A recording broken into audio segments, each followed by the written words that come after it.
Hello, very good morning to all of you students. मैंने आपको कल कहा था कि मैं आपके लिए एक पर्टिकुलर लेक्चर लेके आऊँगा जिसमें मैं आपको समझाऊँगा हैचलिंग क्या होता है, what is hatchling, what is fingerling fingerling और स्पॉन क्या होता है। ये जो स्टेजेस होती हैं फिश डेवलपमेंट में, मैंने आपको कल कहा था कि मैं आपको ये बताऊंगा ये क्या क्या होते हैं, क्योंकि इनमें जो है मैंने आपको बताया था इन स्टेजेस में डिफरेंट टाइप्स की डिजीज़ ज़्यादातर आती है, क्योंकि इस स्टेज पे ज़्यादा डिजीज़ जैसे आप देखते हैं। अगर एक एप्पल ट्री होता है, एप्पल ट्री में हमें पहले ही स्प्रे करना पड़ता है, जो इंसेक्टिसाइड होता है वो स्प्रे करना पड़ता है ताकि जो इंसेक्ट लेड एग्स होंगे उनको डिस्ट्रॉय किया जाए। उसके बाद जो फंगल डिजीज़ आती हैं, उस एप्पल को इन फंगल डिजीज़ से बचाने के लिए पहले स्प्रे की जाती है, जो कि ग्रीन टिप में की जाती है, उसके बाद रेड टिप में की जाती है। तो ये डिफरेंट स्टेजेस होते हैं जिन स्टेजेस पे जो है किसी डिजीज़ को प्रिवेंट किया जाता है। उसी तरह यहाँ पर भी होता है। और साथ साथ में मैं आपको यहाँ पर यह भी बता दूँ कि जो ये हैचलिंग स्टेज है उसके बाद हम पढ़ेंगे नेक्स्ट स्पॉन स्टेज, उसके बाद नेक्स्ट पढ़ेंगे हम फ्राई, और उसके बाद फिंगरलिंग स्टेज पढ़ेंगे। चार स्टेजेस जो हैं ये हम यहाँ पर डिस्कस करेंगे। यहाँ पर मैं आपको बताऊँ, कल मैंने आपको पढ़ाया था न्यूट्रिशन। न्यूट्रिशन में मैंने आपको बोला था कि किस स्टेज पे हमें क्या न्यूट्रिशन चाहिए। उसी समय मैंने आपको बोला था कि जो हैचलिंग स्टेज होती है इस दौरान हमें क्या क्या न्यूट्रिशन चाहिए। जैसे मैंने आपको बोला था, जब छोटी मछली होती है तो उसको जो है जो स्मॉल टाइप के सीड्स होते हैं, या जिनको हम फीड जिसको हम कहते हैं फीड, फीड की ज़रूरत पड़ती है। या उसको डायरेक्टली हम जो है, क्योंकि वो उसका माउथ अभी नहीं बना हुआ होता है, तो उसको डिफरेंट ग़िज़ा जो होते हैं वो हम देते हैं। और यहाँ पर हम वही पढ़ेंगे कि हमें क्या क्या देना पड़ता है उसको, यानी कि जब ये स्टेजेस आती हैं उसके बाद जब माउथ बन जाता है तो फिर माउथ बनने के बाद वो क्या खाती है, फ़िश क्या खाती है। तो ये हम यहाँ पर डिस्कस करेंगे। पहली स्टेज जो है डेवलपमेंटल स्टेज, पहली स्टेज ये डेवलपमेंटल स्टेजेस हैं किसके, these are the developmental stages of fishes, these are developmental stages of fishes. ये डेवलपमेंटल स्टेजेस हैं किसके, फिशेस के। ये फिशेस के डेवलपमेंटल स्टेजेस है, उसमें हम पहली जो है वो स्टार्ट करेंगे।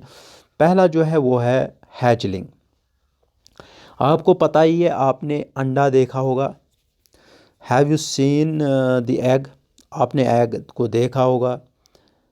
जैसे आप देखते हैं कि एक मुर्गी जो है वो इस एग के ऊपर बैठ के इसको जो है वार्म करती है, इसको गर्मी की ज़रूरत पड़ती है। गर्मी के कारण जो है अंदर इसके अंदर यॉक होता है और यॉक सैक होता है। बीच में यॉक होता है और बाहर बाहर से यॉक सैक होता है, जिसको हम प्रोटोप्लाज्म भी कहते हैं। तो ये जो यॉक सैक है ये नरिश करता है इस यॉक को नरिश करता है, यानी कि ग़िज़ा जो यॉक को मिलता है वो इसी से मिलता है। और गर्मी के कारण जो है ये बीच वाला जो है यॉक, तो इससे फिर नया जो है नया जानवर जो है या नया ऑर्गेनिज्म या नया जो बर्ड है वो पैदा होता है। New bird gets originated from this yolk, getting nutrition from what, nutrition getting from this yolk sac. तो इसी तरह यहाँ पर भी होता है, फिश में भी। यहाँ पर क्या होता है, यहाँ पर अब लार्वे होता है। द लार्वे, जो लार्वे इमर्ज होता है, यहाँ पर जो है हम ये नहीं कहेंगे कि नया बर्ड बन गया है। यहाँ पर जो निकलता है वो लार्वे होता है, क्योंकि ये स्टेज होती हैं। आपने देखा होगा हैन के कारण में क्या है, वो सीधे अंडे के ऊपर बैठती है और उसके बाद जो है नया चूज़ा निकलता है। तो ये जो है ये न्यू जनरेशन ऐसे ही चलती है। तो यहाँ पर क्या है, यहाँ पर पहले लार्वा निकलता है। क्या निकलता है पहले, larva. Emerging from the fertilised egg, fertilised egg से लार्वा निकलता है। जब हैचिंग होती है, यानी कि जब एग की हैचिंग होती है तो वहाँ से लार्वा निकलता है। Hatching of egg leads to formation of larva, that process is known as hatchling. इसी प्रोसेस को हम हैचलिंग कहते हैं।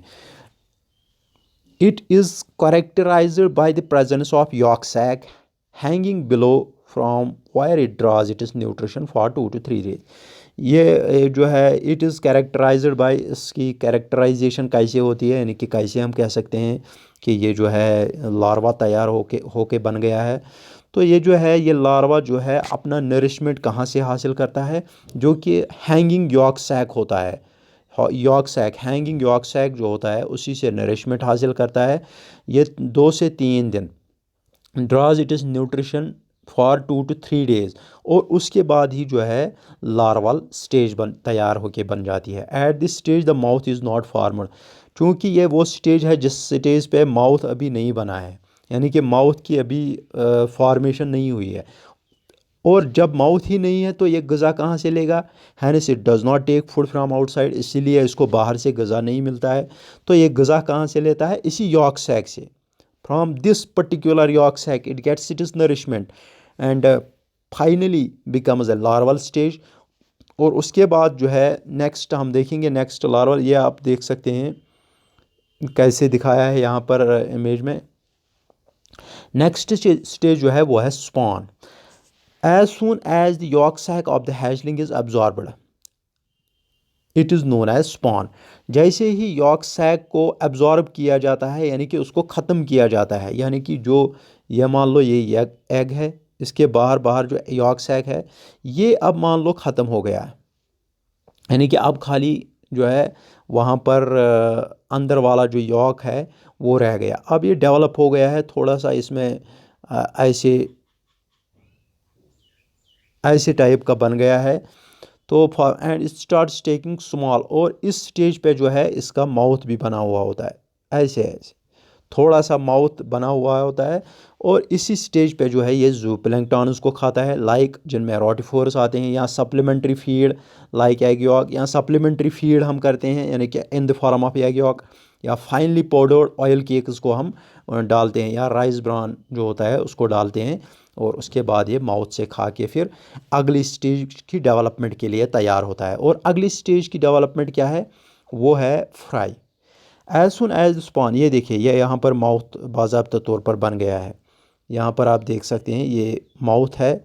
और यहाँ जो है इस स्टेज पे जो है ये खुद खाने पीने का सामान खा सकता है। उसके बाद फ्राई। एज सुन एज, जैसे ही स्पॉन अज्यूम करता है शेप ऑफ ए फिश, यानी कि अभी इसकी शेप फिश का जो है माध्यम नहीं हुई है, अभी फिश के माध्यम इसकी जो है शेप नहीं हुई है, अभी हमें पता नहीं चला ये फिश है कि और कुछ है।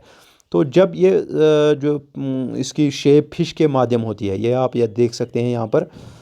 तो उसके बाद क्या करता है, ये grow up to 1 to 2 centimetre, इसकी लंबाई 1 से 2 सेंटीमीटर बन जाती है।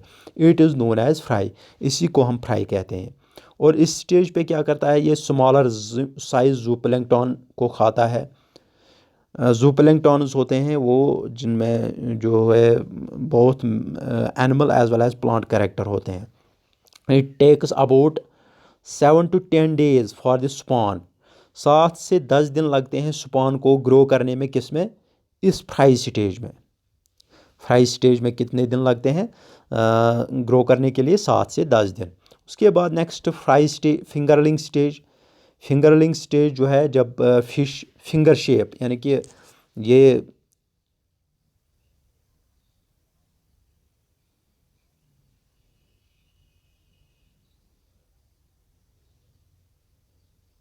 ये जो है ये मैंने यहाँ पर हाथ बनाया है। तो जब इसका साइज़, फ़िश का साइज़ इतना हो जाता है यहाँ से लेकर यहाँ तक, यानी कि फ़िश का साइज़ जब इतना हो जाएगा, उंगली के कार माध्यम जब हो जाएगा इसका साइज़, यानी कि 10 से 15 सेंटीमीटर साइज़ और रफली equal to size of finger, it is known as fingerling. Fingerling is the proper size for stocking in table fish production ponds. Fingerling जो है ये प्रॉपर साइज़ होता है, यानी कि इस समय जो है फ़िश जो है अपने साइज़ में आई हुई होती है। और इसी समय जो है हम जो है इनको पॉन्ड्स में रेफ़र करते हैं, यानी कि अलग अलग पॉन्ड्स में साइज़ के अकॉर्डिंग इनको अलग अलग पॉन्ड्स में रेफ़र किया जाता है। क्योंकि मैंने आपको बोला ये 10 से 15 सेंटीमीटर की साइज़ के होते हैं, या तो equal to the size of finger. तो अब यहाँ पर जो है हम अलग अलग इनको साइज़ की जो है अलग अलग पॉन्ड्स में डालते हैं, और उसके बाद जो है इनका साइज़ और इनको साइज़ के हिसाब से ही फीड भी दिया जाता है। It takes about 30 to 60 days for the fry to grow up to fingerling size. 30 से 60 दिन यानी कि 1 महीना से लेकर 2 महीने तक लग जाते हैं फ्राई को फिंगरलिंग स्टेज में जाने के लिए। ये थी कंप्लीट, ये देखिए फिंगरलिंग स्टेज, ये थे complete developmental stages of fish. ये मैंने आपको कल कहा था कि मैं आपको पढ़ाऊँगा। होप आपको मेरा लेक्चर अच्छा लगा होगा। इस लेक्चर को ज़्यादा से ज़्यादा शेयर कीजिए और सब्सक्राइब कीजिए। आप सब्सक्राइब नहीं कर रहे हैं। सब्सक्राइब जब आप करेंगे तो उससे मुझे भी कॉन्फिडेंस आएगा, आपके लिए भी जो है मटेरियल मैं लाऊंगा ज़्यादा से ज़्यादा, और आप भी एग्ज़ामिनेशन में जो है क्वालिफाई कर सकते हैं। Thank you everyone.